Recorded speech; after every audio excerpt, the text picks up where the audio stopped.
Good morning students. British संविधान का अध्ययन हम कर रहे थे। आज हम ब्रिटिश संविधान के अध्ययन के अंतर्गत ब्रिटिश संसद के बारे में हम पढ़ेंगे। ब्रिटिश संसद को मातृ संसद कहा जाता है और ब्रिटिश संविधान को मातृ संविधान कहा जाता है। चूँकि ब्रिटेन में द्विसदनात्मक संसद है, इसीलिए दुनिया के दूसरे देशों में भी द्विसदनात्मक संसद या व्यवस्थापिका है। दूसरी बात इसमें यह है, अगर उस समय संयोगवश अगर द्विसदनात्मक व्यवस्थापिका उत्पन्न नहीं होती तो त्रिसदनात्मक व्यवस्थापिका ब्रिटेन में आती और दुनिया ने ब्रिटेन की संसद का ही अनुसरण किया है।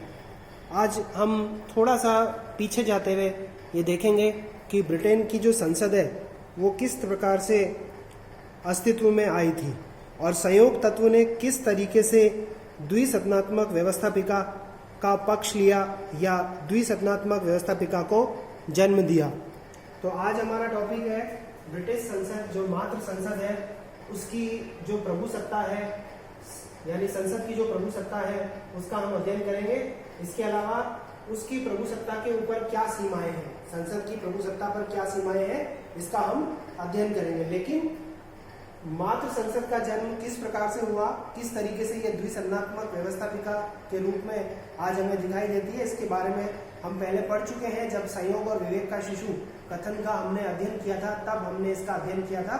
लेकिन फिर भी मैं संक्षेप में आपको बता देता हूँ कि विश्व के विभिन्न देशों ने द्विसदनात्मक व्यवस्थापिका का विचार और व्यवस्था ब्रिटेन से ग्रहण की है, जैसे मैं बता रहा था आपको। लेकिन स्वयं ब्रिटेन में द्विसदनात्मक व्यवस्थापिका को सोच विचार कर किसी योजना के आधार पर नहीं बनाया गया, बल्कि संयोगवश यह उत्पन्न हुई थी 13वीं सदी के अंतिम वर्षों में, जब इंग्लैंड का राजकोष खाली हो गया था। ऐसी स्थिति में 1295 ईस्वी में ब्रिटेन के सम्राट एडवर्ड प्रथम ने भारी मात्रा में नए कर लगाने की आवश्यकता अनुभव की, ताकि इन करों के माध्यम से ब्रिटेन का जो खजाना है वो भरा जा सके।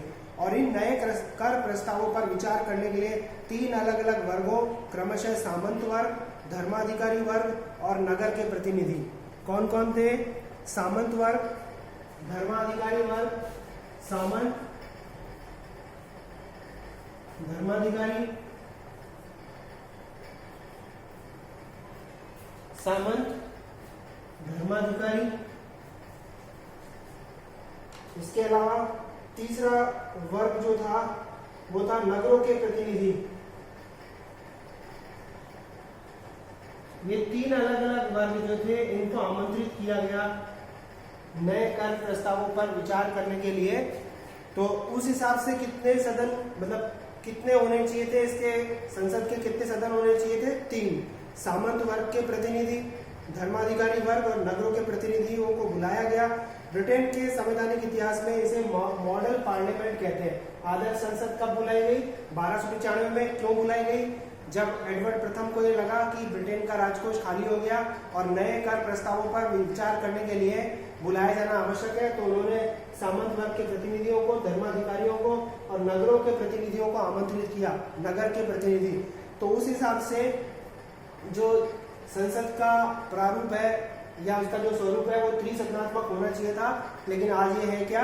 द्विसदनात्मक। इसी को हम क्या बोलते हैं? Model parliament. इस उदाहरण से त्रिसदनात्मक व्यवस्थापिका का विकास होता, किंतु सामंतों और उच्च धर्माधिकारियों ने परस्पर हितों की एकता अनुभव की। सामंतों ने और उच्च धर्माधिकारियों ने, मतलब सामंत और धर्माधिकारी एक क्या हो गए? एक हो गए। सामंत और धर्माधिकारी एक हो गए और नगरों के प्रतिनिधि अलग रहे। तो कुल मिलाकर कितने वर्ग हो गए? अब 2 वर्ग बन गए और द्विसदनात्मक व्यवस्थापिका का जन्म हुआ। तो ब्रिटेन में कैसे द्विसदनात्मक व्यवस्थापिका का जन्म हुआ? आपने देखा कि इसमें संयोग तत्व ने पूरा अपना योगदान दिया। सामंत वर्ग के प्रतिनिधि, धर्माधिकारी और नगरों के प्रतिनिधियों को बुलाया गया था नए कर प्रस्तावों पर चर्चा करने के लिए, लेकिन ये इन दोनों ने अपने हितों की एकता महसूस की, इसलिए ये दोनों वर्ग जो थे वो एकजुट हो गए और नगरों के जो प्रतिनिधि थे वो अलग रहे। ये किसको रिप्रेजेंट करने वाले बने? लोक सदन को। और ये किसको रिप्रेजेंट करने वाले बने? लॉर्ड सभा को। तो अब हम बात करेंगे यहाँ पर ब्रिटेन की संसद की कि वो द्विसदनात्मक व्यवस्थापिका के रूप में मैंने दिखा दिया या बता दिया आपको कि कैसे इसका जन्म हुआ। अब हम पढ़ेंगे कि ब्रिटेन की संसद की जो संप्रभुता है उसका क्या मतलब है। इससे भी पहले ब्रिटेन की जो संसद है वो किससे मिलकर बनती है? लॉर्ड सभा, लोक सदन और सम्राट, इनके द्वारा ब्रिटेन की संसद का निर्माण होता है। लॉर्ड सभा, लोक सदन और इसके अलावा सम्राट के माध्यम से संसद का निर्माण होता है। संसद की प्रभु सत्ता का मतलब क्या है? लोक सदन की प्रभु सत्ता। संसद की प्रभु सत्ता किसकी प्रभु सत्ता है? लोक सदन की प्रभु सत्ता। आरंभ में जब संसदात्मक व्यवस्था ब्रिटेन में पनपी तो उसके बाद हमने देखा कि जो शक्तियां थी जो आज लोक सदन के पास है वो किसी जमाने में किसके पास हुआ करती थी? लॉर्ड सभा के पास में। 1688 ईस्वी में जब ब्रिटेन का सम्राट डर कर भाग गया, उसके बाद विलियम तृतीय ब्रिटेन के सम्राट बनाए गए संसद के द्वारा। तो ब्रिटेन के सम्राट जो थे वो संसद के नियंत्रण में आ गए और उन्होंने अपनी शक्तियों को इच्छानुसार संसद को सौंप दिया। मतलब स्वैच्छिक आधार पर उन्होंने देख लिया कि अब सम्राट की नहीं चल सकती, तो इसलिए उन्होंने सारी शक्तियां जो थी वो संसद को दे दी। 1688 की गौरवपूर्ण क्रांति जो है वो इसी को बताती है कि बिना किसी हिंसा और रक्तपात के सम्राट ने अपनी शक्तियों को संसद को दे दिया। अब संसद के नियंत्रण में आ गया सम्राट और उसी की इच्छा के परिणाम स्वरूप विलियम तृतीय ने अपना पद जो था वो ग्रहण किया था। लेकिन इस समय ये शक्तियां जो थी वो लॉर्ड सभा के पास में गई और लॉर्ड सभा में किसको प्रतिनिधित्व मिला हुआ था? सामंत वर्ग के प्रतिनिधियों को और उच्च धर्माधिकारियों को प्रतिनिधित्व मिला हुआ था। तो एक प्रकार से उच्च सदन के पास में शक्तियां थी। लेकिन उसके बाद में सुधार अधिनियम 1832, 1867, 1884 जिसके माध्यम से लोक सदन के सदस्य अब राजनीतिक दलों के सिद्धांतों के आधार पर चुने जाने लगे। और उसके बाद में धीरे धीरे जब ब्रिटेन में संसदीय व्यवस्था का विकास होने लगा और लॉर्ड सभा के सदस्यों की रुचि जो थी वो ब्रिटिश राजनीति में कम होती चली गई। उसके बाद 1911 और 1949 के अधिनियमों के माध्यम से लॉर्ड सभा की शक्तियां किसको दे दी गई? लोक सदन को दे दी गई। लॉर्ड सभा की शक्तियों का हस्तांतरण लोक सदन की तरफ हो गया। लेकिन आज हम यहाँ क्या पढ़ने वाले हैं? लोक सदन और लॉर्ड सभा की शक्तियां, उनके कार्य, उनकी स्थिति, दोनों के बीच में परस्पर संबंध, इसका अध्ययन हम अगले लेक्चर में करेंगे। आज हम बात करने वाले हैं संसद की प्रभु सत्ता की। संसद की प्रभु सत्ता का मतलब है लोक सदन की प्रभु सत्ता। मतलब प्रभु सत्ता का मतलब यह है कि संसद क्या है? अपने आप में सर्वोच्च है। वो जिस विषय पर भी चाहे कानून का निर्माण कर सकती है। कोई भी ऐसा विषय छूटा हुआ नहीं है जिसके ऊपर ब्रिटिश संसद कानून का निर्माण ना कर सकती हो। डी लोलमे ने शायद इसीलिए कहा था कि ब्रिटिश संसद सब कुछ कर सकती है सिवाय स्त्री को पुरुष और पुरुष को स्त्री नहीं कर सकती। तो देखिए जो तर्क दिए गए संसद की प्रभु सत्ता के संबंध में मैंने यहाँ पर लिख रखे हैं आपके लिए, आप चाहे तो इनको लिख सकते हैं। पहला तर्क है ब्रिटिश संसद की प्रभु सत्ता के संबंध में कि विधि निर्माण की एकमात्र सत्ता एकात्मक शासन व्यवस्था है और उसमें शक्तियां केंद्रीय शासन के पास में है और संसद हर विषय पर कानून निर्माण करने की शक्ति रखती है। इसके बाद कानून निर्माण की कोई सीमा नहीं है, किसी भी विषय पर कोई भी कानून वो बना सकती है। इसके बाद कानून में परिवर्तन की क्षमता है, किसी पुराने कानून को संशोधित कर सकती है, कोई नया कानून बना सकती है या किसी कानून को खत्म करके उसकी जगह पर दूसरे कानून को लेकर आ सकती है और किसी कानून का नाम बदल सकती है, उसकी किसी धारा को बदल सकती है। ये सारी शक्तियां ब्रिटेन की संसद के पास में मौजूद है और वो कानून निर्माण के क्षेत्र में सर्वोपरि इसलिए भी है क्योंकि न्यायिक पुनरावलोकन की शक्ति का अभाव पाया जाता है, तो न्यायपालिका उसको नियंत्रित नहीं कर सकती। और हमने ब्रिटेन की राजव्यवस्था में यह भी देखा कि लॉर्ड सभा अपील के सर्वोच्च न्यायालय के रूप में काम करती है। तो लॉर्ड सभा में एक प्रकार से अपील का सर्वोच्च न्यायालय विद्यमान है। तो शक्तियों का जो पृथक्करण हमें ऊपर से देखने को मिलता है वो शक्तियों का पृथक्करण वास्तव में होता नहीं है, क्योंकि लॉर्ड सभा अपील के सर्वोच्च न्यायालय के रूप में काम करती है और ब्रिटेन में न्यायिक पुनरावलोकन के अभाव की वजह से न्यायपालिका संसद के द्वारा बनाए गए कानूनों पर विचार विमर्श नहीं कर सकती या कोई भी करेक्शन या कोई संशोधन या कोई आपत्ति उसमें दर्ज नहीं करवाई जा सकती। इसके बाद हम यहाँ पर बात करते हैं कि संसदीय प्रभु सत्ता की बात करते हैं। अपनी संसदीय प्रभुसत्ता की हम बात करेंगे, उसके ऊपर कौन सी सीमाएं या कौन से बंधन है, इसकी हम बात करेंगे। संसदीय प्रभुसत्ता की सीमाएं या उसके ऊपर जो बंधन है, जनमत के विरुद्ध जाकर संसद किसी भी कानून का निर्माण नहीं कर सकती है। जनमत की इच्छा को ध्यान में रखना पड़ता है। जब जनमत के आगे प्रधानमंत्री को सर झुकाना पड़ सकता है, तो फिर संसद क्या चीज है उसके आगे। तो जनमत वह शक्ति होती है जिससे शासक भयभीत रहते हैं। कार्लाइल कहता था कि मैं नेता हूं और मैं जनता का अनुगमन करता हूं। और ब्रिटेन की राजनीतिक संस्कृति ऐसी नहीं है कि वो अपने नेताओं का सम्मान ना करे, और ब्रिटेन में ऐसी राजनीतिक संस्कृति भी नहीं है कि राजनीतिक दल जो है वो जनमत का अपमान करे। आपको मालूम होना चाहिए कि ब्रिटेन में संसदीय व्यवस्था इसलिए सफल हुई है कि वहां पर द्विदलीय प्रणाली है। एक दल सत्तारूढ़ होता है और दूसरा दल विपक्ष में बैठता है। तो सत्तारूढ़ दल अगर कोई गलती करता है तो विपक्ष उस गलती को सामने ला देता है। तो इसलिए वो जनमत की अगर उपेक्षा करेगा तो वो अपने राजनीतिक भविष्य को ही क्या करेगा, संकट में डालेगा। तो उसकी कानून बनाने की शक्ति जो है संसद की, वो किसके द्वारा नियंत्रित हो जाती है, जनमत के द्वारा। नैतिक बंधन भी ब्रिटिश राजनीतिक संस्कृति में बहुत बड़े होते हैं। ये नैतिक बंधन भी क्या करते हैं, संसद को किसी ऐसे विषय पर कानून बनाने से रोकते हैं जो अपने आप में नैतिक रूप से संसद को क्या करता हो, उस कानून को बनाने से रोकता हो। जैसे एक उदाहरण है, मैं आपको बताना चाहूंगा, आपकी किताबों में एक उदाहरण दे रखा है इस संबंध में कि ये बताया गया है कि यदि कोई विधानमंडल यह निर्णय करे कि नीली आंखों वाले बच्चों की हत्या कर दी जाए, यदि कोई विधानमंडल यह निर्णय करे कि नीली आंखों वाले बच्चों की हत्या कर दी जाए और ऐसे बच्चों को अगर हम रक्षा करेंगे उनकी, तो ये गैर कानूनी होगा। तो क्या कोई विधानमंडल ऐसा करने के लिए तैयार होगा?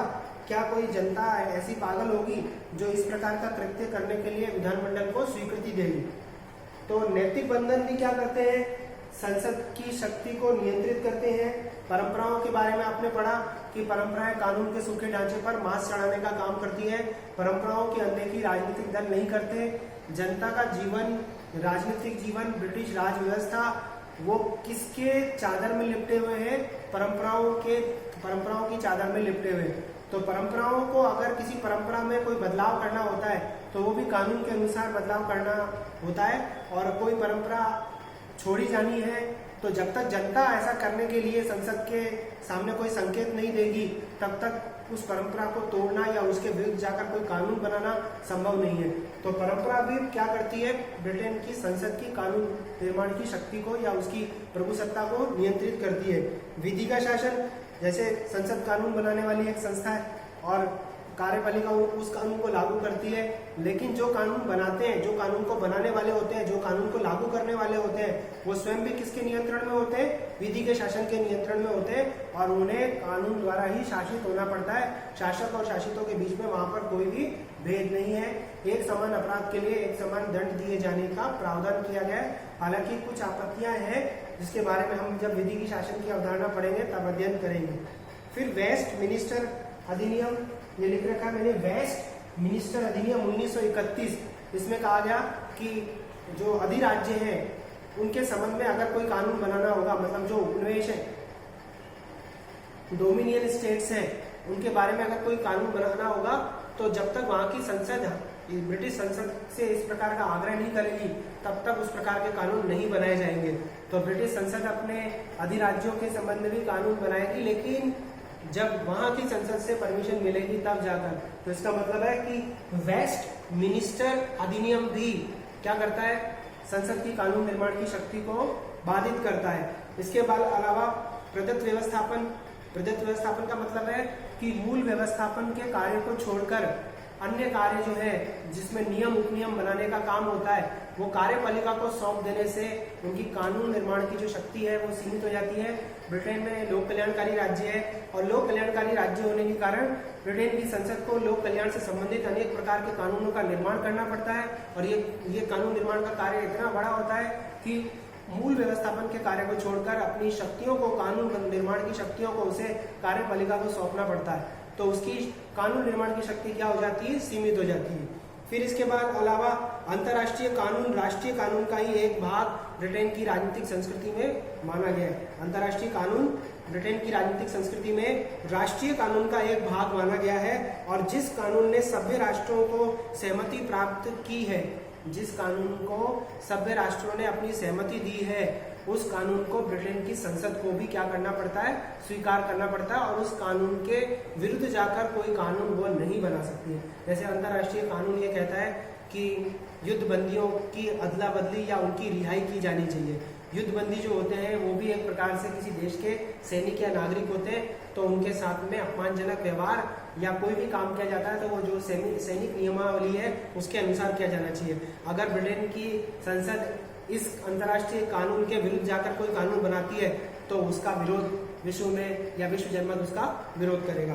तो अंतर्राष्ट्रीय कानून राष्ट्रीय कानून का ही एक भाग है और जिस कानून ने सभ्य राष्ट्रों की सहमति प्राप्त कर ली है उसके विरुद्ध जाकर कोई भी कानून ब्रिटेन की संसद नहीं बनाएगी। इसका मतलब है कि अंतर्राष्ट्रीय कानून जो है वो भी ब्रिटेन की संसद की कानून निर्माण की शक्ति को नियंत्रित करता है या उसकी प्रभुसत्ता को नियंत्रित करता है। इस प्रकार संसद की प्रभुसत्ता का अर्थ यह नहीं है कि ब्रिटेन की संसद जैसा चाहे वैसा कानून बना सकती है, परंतु इसका अर्थ इतना अवश्य है कि वह कैसा भी कानून बनाए उसके द्वारा निर्मित विधि को ब्रिटेन में किसी भी न्यायालय या न्यायिक प्राधिकारी के समक्ष किसी भी प्रकार की चुनौती नहीं दी जा सकती।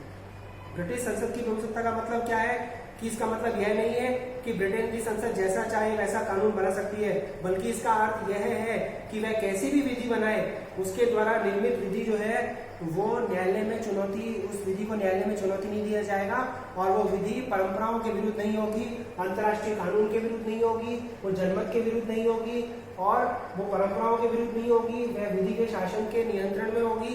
तो ब्रिटेन के संसद की प्रभुसत्ता का मतलब क्या हुआ कि वो अपनी मनमर्जी नहीं कर सकती है, उसे जनमत का सम्मान करना पड़ेगा। लेकिन इतना जरूर है कि किसी भी न्यायिक प्राधिकारी द्वारा उसको चुनौती नहीं दी जा सकेगी। तो आज हमने क्या पढ़ा, ब्रिटेन की प्रभुसत्ता क्या है, उसके संबंध में तर्क और ब्रिटेन की संसदीय प्रभुसत्ता के ऊपर जो सीमाएं हैं, जनमत की सीमा, नैतिक बंधन, परंपराएं, विधि का शासन, वेस्टमिंस्टर अधिनियम, प्रदत्त व्यवस्थापन, अंतर्राष्ट्रीय कानूनों का नियंत्रण रहता है। तो जैसा सोचा गया वैसा बिल्कुल भी नहीं है और वैसे भी ब्रिटेन के संविधान के संबंध में कहा जाता है कि ब्रिटेन का संविधान जैसा है वैसा वो दिखाई नहीं देता और जैसा दिखाई देता है वैसा वास्तव में होता नहीं है। जैसा है वैसा वो दिखता नहीं है और जैसा दिखता है वैसा वो है नहीं। तो आज के लिए बस इतना ही।